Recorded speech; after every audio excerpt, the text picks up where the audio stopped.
गोंदी गावातील पुनर्वसित गावठाण येते. या गावठाणमध्ये स्थापनेपासून मूलभूत सुविधांपासून गावठाण पूर्णपणे वंचित आहे.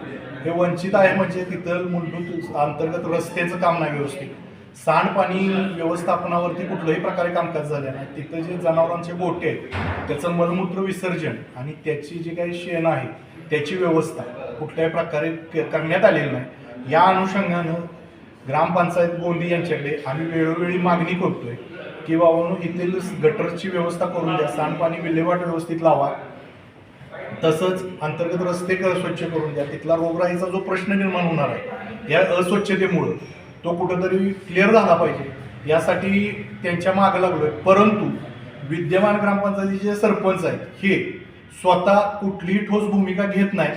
काही लोकांनी तेथील रस्त्यावरती कमी जास्त प्रमाणात अतिक्रमण केलंय, त्यामुळं मूळचा जो गावठाणातला मंजूर लेआउट प्रमाणाचा जो नकाशातील रस्ता आहे 20 फूट रुंदीचा तो अस्तित्वात राहिलेला नाही. त्यामुळे त्यांचं सांडपाणी जाण्या येण्याच्या आमच्या सर्वसामान्य लोकांच्या रस्त्यावरती येतंय आणि त्याच सांडपाण्यातून माझ्या मुलासह छोटी छोटी मुलं त्यातूनच ये जा करतात. प्रत्येकाच्या घरोघरी आजाऱ्या लोकांचं प्रमाण जास्त आहे. पावसाळ्यात तर हे प्रमाण अतिशय जास्त असतंय. असं असताना आम्ही त्याचा पाठपुरावा करतोय, परंतु ग्रामपंचायतीचे सरपंच हे या बाबतीत पूर्णपणे दुर्लक्ष करतात. का तर त्यांचं स्वतःच गाव लेवलला अतिक्रमण आहे, ते त्यांना काढायला लागू नये हा त्यामागचा मेन उद्देश आहे.